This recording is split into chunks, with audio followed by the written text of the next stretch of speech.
初九被贝贝拉进了屋里，大厅里没有人，欧阳雅在楼上的书房办公。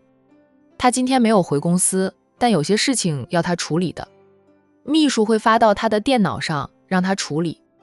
战远在厨房里为晚餐做准备，今晚有客人，他最疼爱的侄女来了，他要准备丰盛的晚餐，很多事都是他亲力亲为，管家也就帮忙洗洗菜。贝贝拉着初九走到沙发前坐下，对初九说道：九姐，你坐会儿，我进去看看我六叔需不需要帮忙。贝贝，我去帮战六叔的忙吧，少爷的每天三餐都是我负担的，我的厨艺自认过得去。初九起身要跟着贝贝进厨房帮忙，贝贝笑，行，咱们都去帮六叔的忙。他没有把初九当外人。两个人进了厨房，六叔需要我帮忙吗？战六叔。初九恭敬地叫了战远一声，战家的人他都是随着龙庭叫喊的。初九来了。战远笑着，贝贝，这里不用你们帮忙，你带初九出去看会儿电视，或者到外面玩会儿，等六叔做好了饭再叫你们回来吃饭。初九，今晚你可得和我们一起吃饭。初九想拒绝，贝贝就说道，九姐不和我们一起吃饭，我也不吃了。贝贝，你啊，好，九姐答应你，今晚厚着脸皮和你们一起吃饭。知道这个姑娘说到做到，她说不吃饭就真的不会吃。初九哪肯让贝贝饿肚子。战六叔，让我搭把手吧，我还想跟着六叔多学做几道菜，现在我会做的菜式少爷怕是都吃厌了。初九努力学做菜都是为了他家少爷，用贝贝的话说，初九眼里心里都是龙庭，但又将自己摆在仆的位置，让龙庭无奈至极。两个人相伴18年，一起长大，一起经历过生死，本该是最亲密的。初九愣是不肯迈前一步，龙庭又背负着血海深仇，在大仇未报时，他不敢考虑人生大事，两个人便这样过着了。也行，那你在这里帮我搭把手，贝贝没什么事的话也可以帮六叔搭把手。战远笑着留下了2个女孩子帮他的忙，三人一顿忙，在傍晚时分，一大桌子的菜做出来了，将长长的餐桌摆得满满当当的。吃饭的人还是中午的那些，只多了龙庭和初九。初九挨着贝贝坐，贝贝另一边则是站吃。龙庭与初九之间隔着兄妹俩，这是贝贝刻意安排的，不能让初九挨着龙庭坐，否则他会习惯性地站在龙庭的身后侍候龙庭。这顿饭大家都吃得香。饭后坐了半个小时，龙庭便起身告辞。龙庭，要不今晚就在这里住一晚吧。战远热情挽留。龙庭婉拒了战远的好意，他说道，明天早上有场重要的会议，也有2份重要的合同要签的，今晚在六叔这里住下来，明天就要大清早赶回去，那样太赶了，还是今晚回去吧。晚上没什么事，慢一点都没事。他开车过来的，从 H 市到 A 市，车程2个多小时，因为 A 市区内堵车特别严重。现在7点多，等他回到 H 市的住处，估计要10点。那样呀，好吧，我就不留你们了。战池拿来2个袋子，袋子里面装满了吃的喝的，他将其中一袋递给初九，说道，九姐，这是我妈和贝贝给你准备的，你可得收下。初九迟疑地看向了龙庭，他跟大家一起吃了饭，怎么好意思再拿雅姨的东西啊？龙庭淡淡的道，雅姨和贝贝的心意，你就收下，别让贝贝难过。他这样说，初九才接过袋子，向欧阳雅等人道谢。战池将另一个袋子递给龙庭，庭哥，你也有这一袋，就是你的。是什么东西我不知道，反正是我妈和贝贝装的。龙庭接过了袋子，笑着，我是不会跟你们客气的，你敢跟我们客气，下次过来连大门都不让你进。战池故意威胁他。龙庭笑，他重新戴上了墨镜和口罩，在战池和贝贝的相送下走出了主屋。贝贝、战池，你们不用送了。龙庭钻上车，扭身向两个人挥手道再见。贝贝坐在副驾，跟龙庭同一辆车。遇到危险时，他能保护他的少爷。庭哥到家后给我们发个信息。贝贝叮嘱，又对初九说道：九姐给你的东西你要吃，要用，别浪费了我和六婶的一番心意。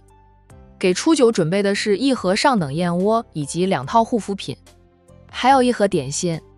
不管是龙庭还是初九，都特别喜欢吃战远做的点心，两个人的袋子里都有点心。如果只给龙庭，哪怕龙庭要和初九一起吃，初九也不会吃的。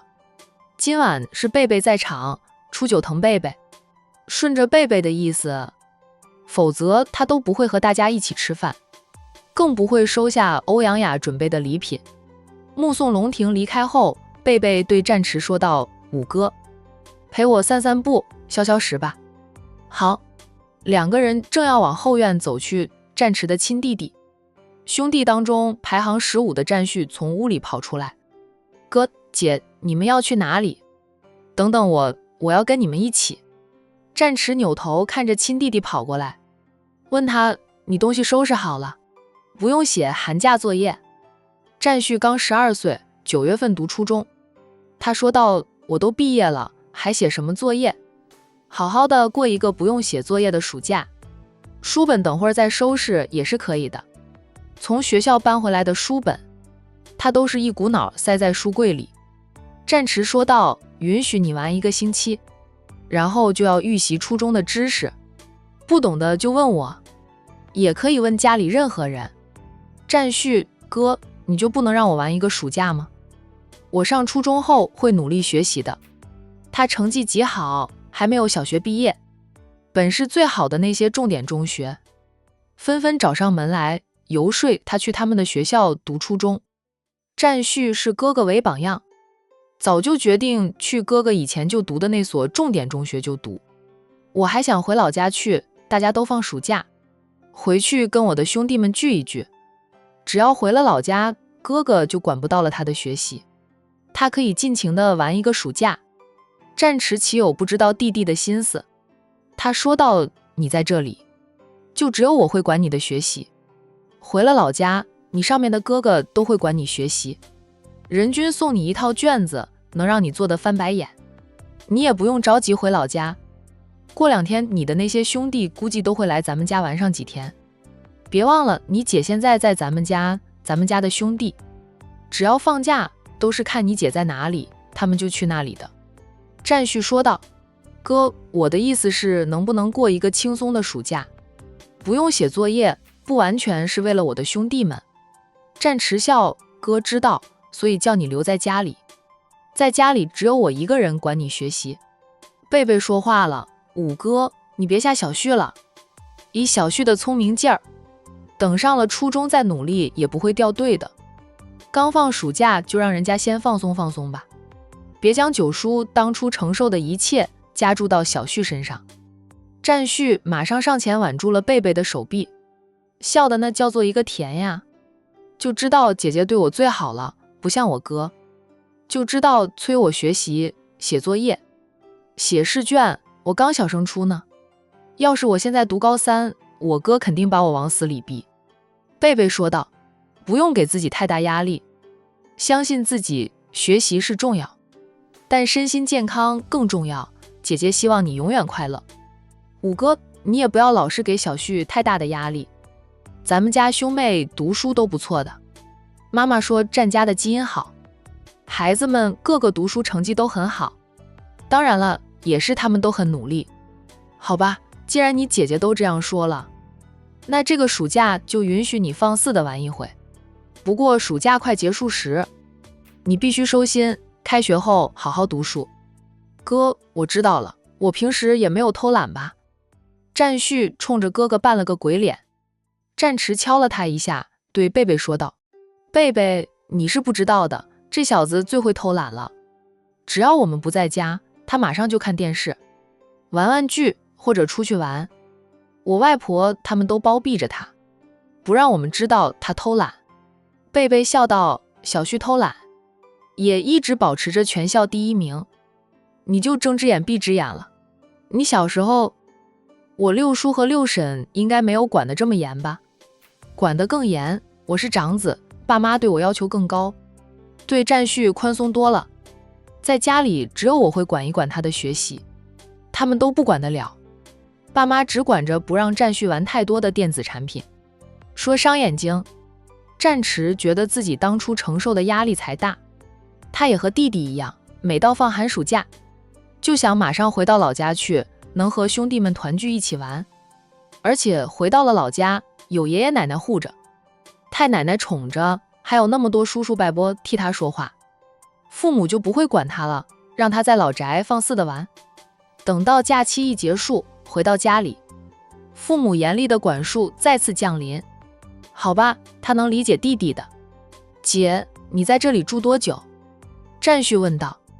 我还是想回老家，想爷爷奶奶了，也想大伯和大伯娘。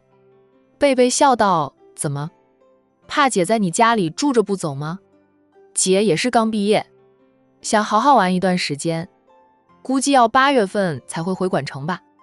在你家里住几天就出去旅游了，你要不要跟着姐一起去？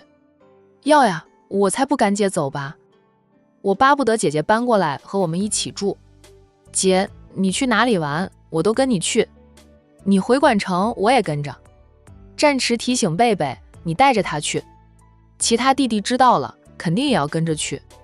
你一个人能看顾得了那么多调皮蛋吗？因为父辈兄弟多，导致他们这一代的堂兄弟更多，而且很多都是差不多的大，他底下的堂弟就有一大堆还没有成年的，个个都喜欢黏着贝贝这个姐姐。贝贝带着15出去玩的话，其他堂弟岂有不跟着之理？不说谁了，就是小19绝对会挂在贝贝身上，寸步不离的。哥，我看你就是见不得我好，就是嫉妒我能跟着姐姐出去玩，你要上班不能出去玩，故意说这种话吓我姐姐。姐不怕，他们跟着也不怕的，我们都会拳脚功夫，正好保护姐姐。麻烦一点的也就是小19了。贝贝讪讪的笑，他说想过一个不用带娃的暑假，结果嘴快说了要带15出去玩，其他堂弟知道了能不跟着？到时候他又成了那个带娃的大姐大。15，要不到时候你还是回管城和你的兄弟们团聚，好好的玩一玩吧，爷爷奶奶很想你呢。他和五哥还有15是同一个爷爷奶奶的，跟其他堂兄弟又更亲近一点。爷爷奶奶的确是惦记着15是爷爷奶奶最小的孙子吗？最小的那个都是最招人疼的。我不要姐姐去哪里我就去哪里。占旭瞪了自家亲大哥2眼，都怪大哥那张嘴提醒了姐姐，肯定是大哥嫉妒他。贝贝无奈的道，到时候再说吧，我现在暂时还没有决定好，说不定到时候会和闺蜜们出去玩，和他们一起的话就不好带着你们了。姐姐的朋友我们都认识的，跟着有什么不可以？姐姐有我们这一班俊美可爱的弟弟，多威风呀，人家羡慕嫉妒恨呢。他的朋友们是夸过他的堂弟们俊俏可爱，但他们女孩子聚一起聊的话题，喜欢去的地方，男孩子不喜欢的，又不是带着几个哥哥去，要是带着哥哥们去，看看能不能撮合几对。她的闺蜜们人品都是极好的，家庭背景也不会差，虽比不得占家，只要人品好，家世清白，哥哥们喜欢就行。长辈们都说了，占家儿郎的婚姻大事，他们自己说了算，长辈们只提供意见，不会插手。五哥，你有喜欢的女孩子了吗？贝贝换了一个话题。占池说道，你五哥我才多大呀？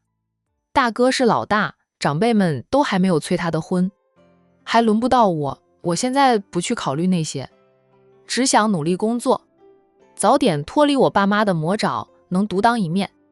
占池现在一心就想积累到经验，得到父母的认可了。